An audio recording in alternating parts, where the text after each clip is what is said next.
Olá pessoal, tudo bem? Professor Paulo para a resolução de mais uma questão do vestibular da UEM, Universidade Estadual de Maringá, questão 27, prova de 2020, questões de somatório. Então vamos lá. Uma residência tem um sistema de aquecimento solar de água. O tanque onde a água quente fica armazenada tem a forma de um cilindro. Então o tanque de armazenamento é um cilindro que tem o que, pessoal? 1,5 metro de altura e diâmetro da base medindo 80 centímetros. Então aqui já tem duas observações, né? A altura está em metros, o diâmetro está em centímetro, depois a gente vai fazer uma alteração e lembre-se que se o diâmetro vale 80, o raio representa a metade, ou seja, 40. Dentro desse tanque há um medidor de temperatura e essa temperatura pode ser visualizada em um aplicativo de celular. Baseando-se nos dados de temperatura obtidos via esse aplicativo, o proprietário modelou essa temperatura, chamando de T maiúsculo, a temperatura em graus Celsius, para um dado dia em função do tempo T. Pessoal, T minúsculo representa tempo dado em horas. Para facilitar os cálculos, esse proprietário considerou o quê? Aqui, pessoal, uma informação muito importante. Vamos trocar, inclusive, de cor para a gente gravar bem isso aqui, ó. Às 8 horas da manhã representa 0 hora quando você aplica na função, tá? Então, quando você troca o T minúsculo por 0, aquilo representa 8 horas da manhã, tá? Troca por 1, 9 horas da manhã. Troca por 2, 10 horas da manhã e assim sucessivamente, tá bom? Vamos voltar, então. Ele obteve a seguinte função modeladora, ó. Função de segundo grau, tá? Menos t ao quadrado mais 12t mais 20. E o t minúsculo varia de 0 até 10. Despreze a espessura das paredes do tanque com base nessas informações e em conhecimentos correlatos. Assinale o que for correto. Então, várias informações. Agora vamos para o item 1, pessoal. O tanque tem capacidade para armazenar pelo menos 700 litros de água. Gente, ó, trouxe já para vocês aqui o desenho de um cilindro. Tá?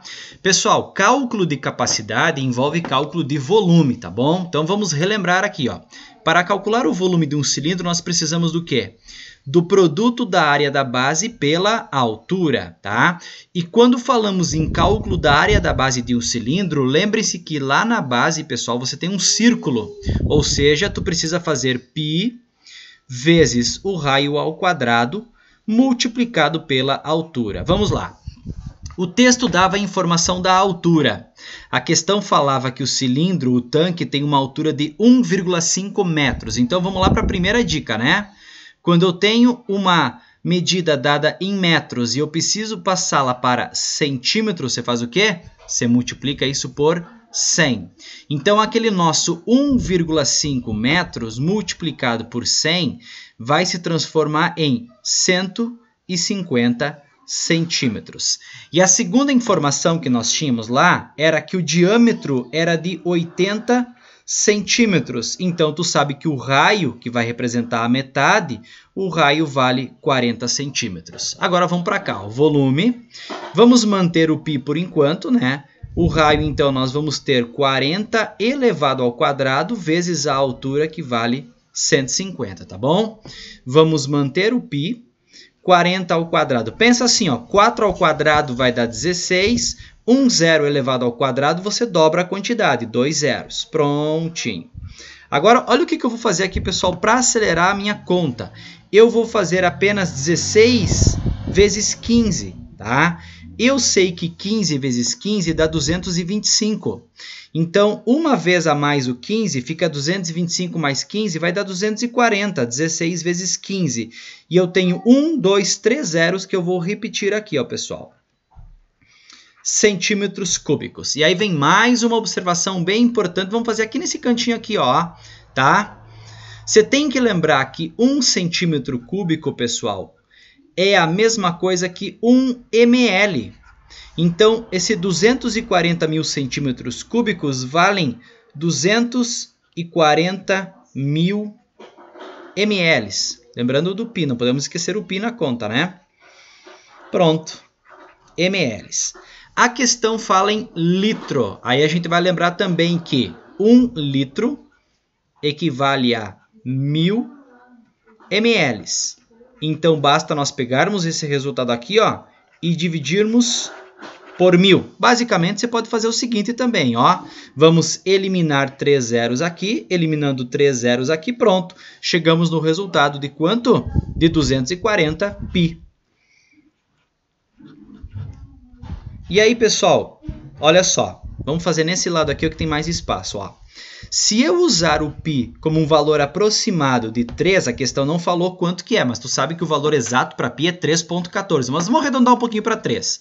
Quanto é que é o triplo de 240, pessoal? 3 vezes 0 dá 0, 4 vezes 3 dá 12, vai 1. Gente, nós temos 720 litros.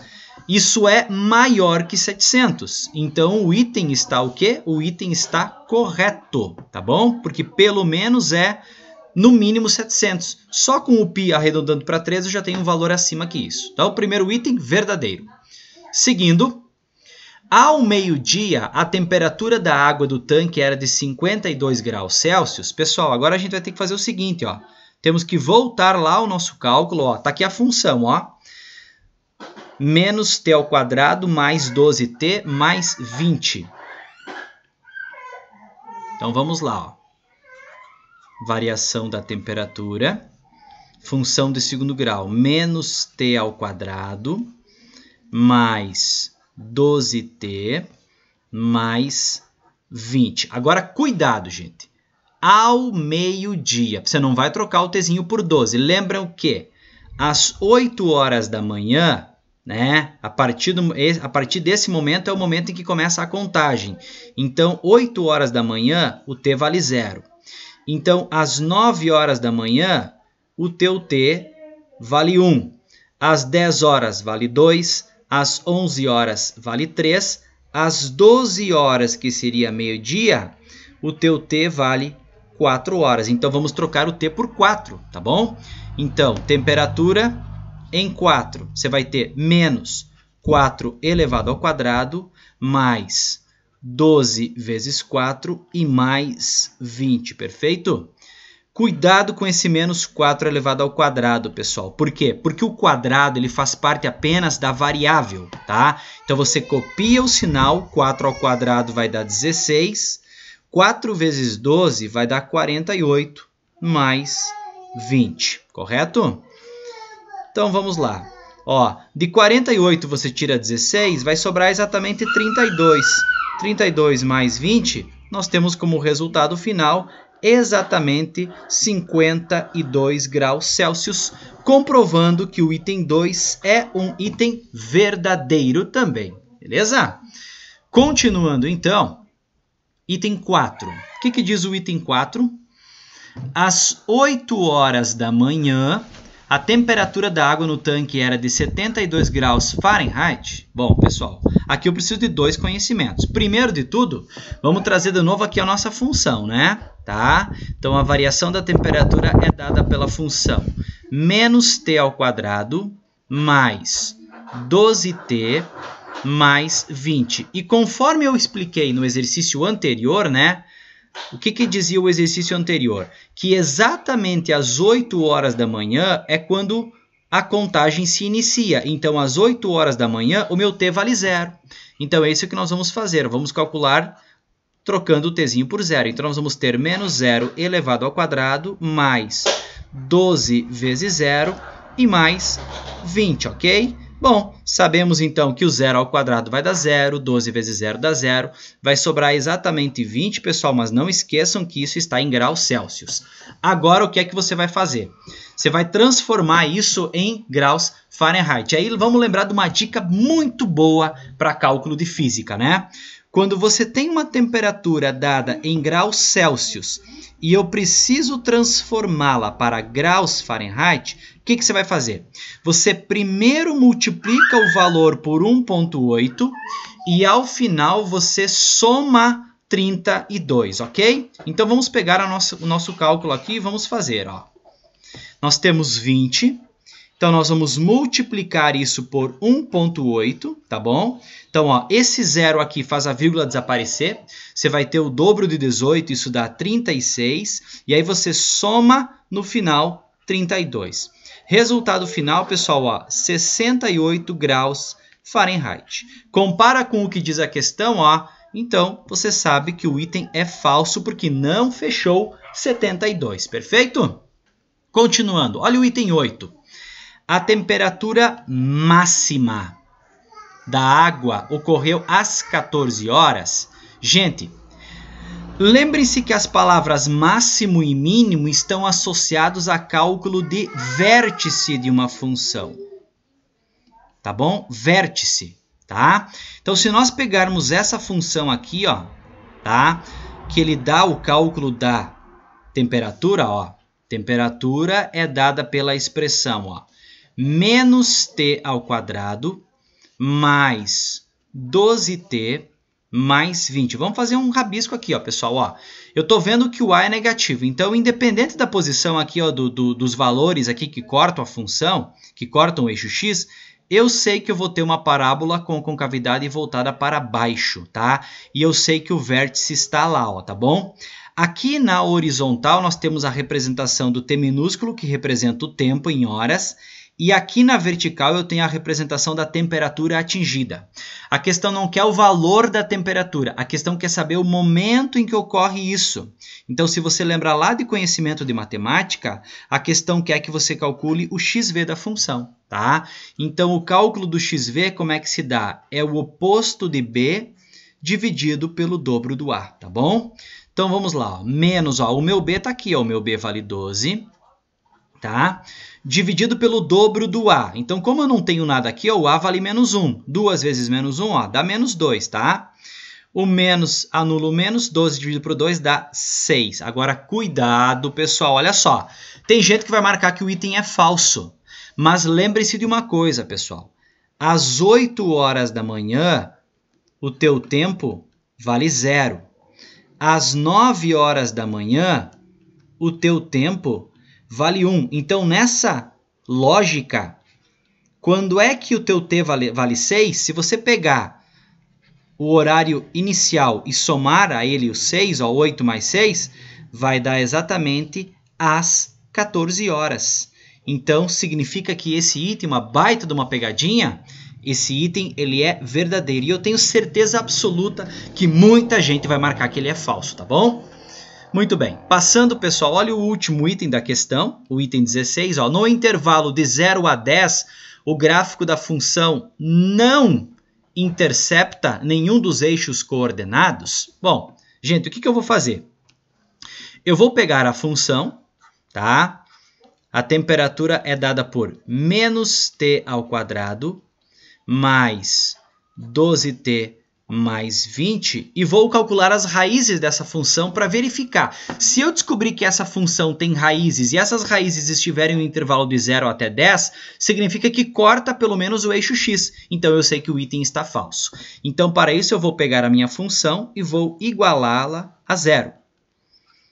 12t mais 20, vamos igualar a 0, perfeito? Eu vou multiplicar por menos 1 porque eu gosto de resolver a equação de segundo grau com o primeiro termo sendo positivo, tá? Gente, agora aqui o seguinte, ó, ou tu pode usar Bhaskara ou você usa soma e produto, beleza? Ok? Então vamos lá, vamos fazer Bhaskara, né? Vamos fazer Bhaskara do modo mais completo, perfeito? Então nós temos aí o cálculo primeiro do delta. Como é que se calcula delta? Delta é b ao quadrado menos 4 vezes a vezes c, ok? Delta igual, o meu b vale menos 12, tá? Esse menos 12 elevado ao quadrado vai dar 144, menos 4 vezes o a que vale 1 e vezes o c que vale, ó, menos 20, perfeito? Então vamos lá, delta igual 144 mais, ó, menos com menos dá mais, 4 vezes 20 vai dar exatamente 80, tá? 144 mais 80, a gente vai ter o quê? 224. Vamos lá. X igual a menos b mais ou menos a raiz de delta, tudo dividido pelo dobro do a. X é igual. O oposto de b, ó, o meu b vale menos 12. Então, o oposto de menos 12 vai ser 12. Mais ou menos, nós teremos raiz de 224. tudo dividido pelo dobro do A. Como não tem o A aqui, eu avalio 1. 2 vezes 1 é 2, tá? X igual. Pessoal, agora a gente vai fazer o seguinte, ó, vamos adotar um valor como base. Ó. Tu sabe que 224 está muito próximo de 225 e a raiz de 225 é 15. Então vamos dar uma arredondada aqui para 15, ok? Tudo dividido por 2, beleza? Então, a primeira conta tu vai usar o sinal de mais, né? Então 12 mais 15 daria 27 e 27 dividido por 2 vai dar o quê? Vai dar 13,5. Tá? E o segundo valor tu usaria com sinal de menos, tá? 12 menos 15 dá menos 3, dividido por 2 vai dar menos 1,5, tá? Então aqui, ó, nós temos os dois valores, ó, 13,5 e menos 1,5, perfeito? Só que aí há um detalhe bem importante, né? Esses valores estão fora do intervalo de 0 até 10. Então, nesse intervalo, eu sei que a função não intercepta o eixo x para estes intervalos. Agora, será que ela intercepta o eixo y nesse intervalo? Eis a nossa dúvida. E aí o seguinte, pessoal, tá fácil de você visualizar que isso vai acontecer. Por quê? Porque se você pegar o t valendo 0, né, como a gente fez, ó, ele está partindo de 0 até 10. E nós calculamos anteriormente, né? Quando o t vale 0, você tem o quê? Nós calculamos ali, ó, quando o tzinho vale 0, no item anterior, nós descobrimos o valor de 20. Então, lá no nosso gráfico, tá? Exatamente quando o t vale 0, ou seja, na origem, o gráfico vai interceptar a função exatamente aonde? No ponto 20. E aí, olha a pergunta. O gráfico da função não intercepta nenhum dos eixos coordenados? É falso. Não intercepta o eixo x para esse intervalo, mas intercepta o eixo y, tá? Então, eu sei que o item 16 é um item falso, tá? Então, muito cuidado, ó. Se você pensar apenas no eixo x, beleza, tu vai achar que o item é verdadeiro. Mas quando ele falou eixos coordenados, eu tenho que considerar também o meu eixo da vertical. E aí ficou fácil de visualizar que sim, vai ocorrer interceptação. Então, eu sei que o item 16 é falso. Beleza? Então é isso aí, pessoal. Mais uma questão da UEM resolvida. Agradeço a atenção de vocês. Não esqueçam, @Fera nas Exatas no Instagram, canal no YouTube Fera nas Exatas. Ativem o sininho para receber as notificações. Forte abraço!